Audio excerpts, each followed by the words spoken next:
قرآن مجید کا 31واں سورہ سورہ لقمان۔ بسم اللہ الرحمن الرحیم۔ شروع نام سے اللہ کے جو بڑا مہربان نہایت رحم کرنے والا ہے۔ الف لام میم۔ الف لام میم، یہ حکمت سے بھری ہوئی کتاب کی آیتیں ہیں جو ان نیک کردار لوگوں کے لیے ہدایت اور رحمت ہے جو نماز قائم کرتے ہیں اور زکوٰۃ ادا کرتے ہیں اور آخرت پر یقین رکھتے ہیں۔ یہی لوگ اپنے پروردگار کی طرف سے ہدایت پر ہیں اور یہی فلاح پانے والے ہیں۔ لوگوں میں ایسا شخص بھی ہے جو محمل باتوں کو خریدتا ہے تاکہ ان کے ذریعے بغیر سمجھے بوجھے لوگوں کو رائے خدا سے گمراہ کرے اور آیات الہیہ کا مذاق اڑائے۔ در حقیقت ایسے ہی لوگوں کے لیے دردناک عذاب ہے، اور جب اس کے سامنے آیات الہیہ کی تلاوت کی جاتی ہے تو اکڑ کر منہ پھیر لیتا ہے جیسے اس نے کچھ سنا ہی نہیں ہے اور جیسے اس کے کان میں بہرا پن ہے۔ ایسے شخص کو دردناک عذاب کی بشارت دے دیجیے۔ بے شک جو لوگ ایمان لائے اور انہوں نے نیک اعمال کیے، ان کے لیے نعمتوں سے بھری ہوئی جنت ہے، وہ اسی میں ہمیشہ رہنے والے ہیں کہ یہ خدا کا برحق وعدہ ہے، اور وہ صاحب عزت بھی ہے اور صاحب حکمت بھی ہے۔ اسی نے آسمانوں کو بغیر ستون کے پیدا کیا ہے،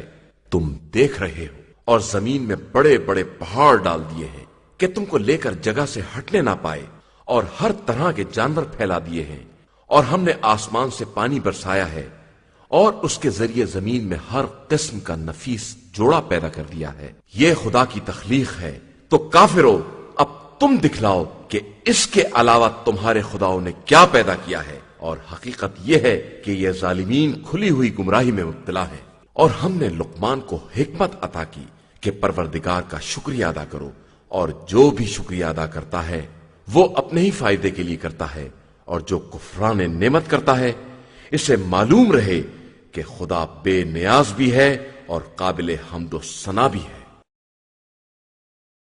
اور اس وقت کو یاد کرو جب لقمان نے اپنے فرزند کو نصیحت کرتے ہوئے کہا کہ بیٹا خبردار، کسی کو خدا کا شریک نہ بنانا کہ شرک بہت بڑا ظلم ہے۔ اور ہم نے انسان کو ماں باپ کے بارے میں نصیحت کی ہے کہ اس کی ماں نے دکھ پر دکھ سہ کر اسے پیٹ میں رکھا ہے، اور اس کی دودھ بڑھائی بھی 2 سال میں ہوئی ہے، کہ میرا اور اپنے ماں باپ کا شکریہ ادا کرو کہ تم سب کی باز گشت میری ہی طرف ہے۔ اور اگر تمہارے ماں باپ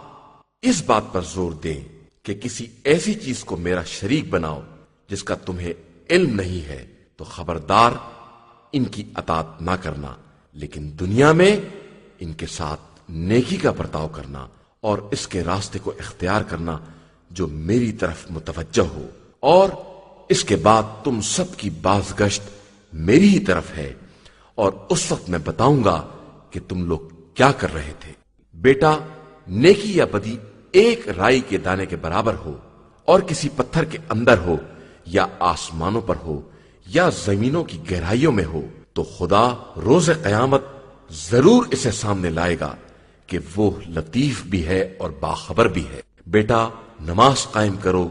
نیکیوں کا حکم دو، برائیوں سے منع کرو، اور اس راہ میں جو مصیبت پڑے اس پر صبر کرو کہ یہ بہت بڑی ہمت کا کام ہے۔ اور خبردار لوگوں کے سامنے اکڑ کر منہ نہ پھلا لینا، اور زمین میں غرور کے ساتھ نہ چلنا کہ خدا اکڑنے والے اور مغرور کو پسند نہیں کرتا ہے۔ اور اپنی رفتار میں میانہ روی سے کام لینا، اور اپنی آواز کو دھیما رکھنا کہ سب سے بدتر آواز گدھے کی آواز ہوتی ہے جو بلا سبب بھونڈے انداز سے چیختا رہتا ہے۔ کیا تم لوگوں نے نہیں دیکھا کہ اللہ نے زمین و آسمان کی تمام چیزوں کو تمہارے لیے مسخر کر دیا ہے، اور تمہارے لیے تمام ظاہری اور باطنی نعمتوں کو مکمل کر دیا ہے؟ اور لوگوں میں بعض ایسے بھی ہیں جو علم و ہدایت اور روشن کتاب کے بغیر بھی خدا کے بارے میں بحث کرتے ہیں، اور جب ان سے کہا جاتا ہے کہ جو کچھ اللہ نے نازل کیا ہے اس کا اتباع کرو، تو کہتے ہیں کہ ہم اس کا اتباع کرتے ہیں جس پر اپنے باپ دادا کو عمل کرتے دیکھا ہے، چاہے شیطان ان کو عذاب جہنم کی طرف دعوت دے رہا۔ اور جو اپنا روح حیات خدا کی طرف موڑ دے اور وہ نیک کردار بھی ہو تو اس نے ریسمان ہدایت کو مضبوطی سے پکڑ لیا ہے اور تمام امور کا انجام اللہ کی طرف ہے۔ اور جو کفر اختیار کر لے اس کے کفر سے تم کو رنجیدہ نہیں ہونا چاہیے کہ سب کی بازگشت ہماری ہی طرف ہے، اور اس وقت ہم بتائیں گے کہ انہوں نے کیا کیا ہے۔ بے شک اللہ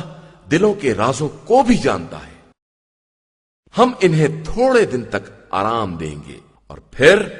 سخت ترین عذاب کی طرف کھینچ کر لے آئیں گے۔ اور اگر آپ ان سے سوال کریں کہ زمین و آسمان کا خالق کون ہے تو کہیں گے کہ اللہ، تو پھر کہیے کہ ساری حمد اللہ کے لیے ہے اور ان کی اکثریت بالکل جاہل ہے۔ اللہ ہی کے لیے زمین و آسمان کی تمام چیزیں ہیں اور وہی بے نیاز بھی ہے اور قابل ستائش بھی۔ اور اگر روئے زمین کے تمام درخت قلم بن جائیں اور سمندر کا سہارا دینے کے لیے 7 سمندر اور آ جائیں تو بھی کلمات الہی تمام ہونے والے نہیں ہیں۔ بے شک اللہ صاحب عزت بھی ہے اور صاحب حکمت بھی ہے۔ تم سب کی خلقت اور تم سب کا دوبارہ زندہ کرنا سب ایک ہی آدمی جیسا ہے، اور اللہ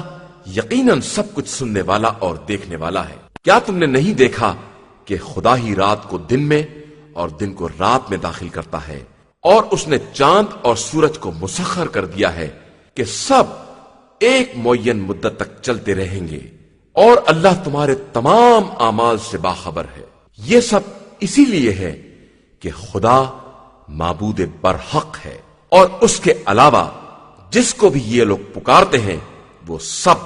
باطل ہے، اور اللہ بلند و بالا اور بزرگ و برتر ہے۔ کیا تم نے نہیں دیکھا کہ نعمت خدائی سے کشتیاں دریا میں چل رہی ہیں تاکہ وہ تمہیں اپنی نشانیاں دکھلائے کہ اس میں تمام صبر و شکر کرنے والوں کے لیے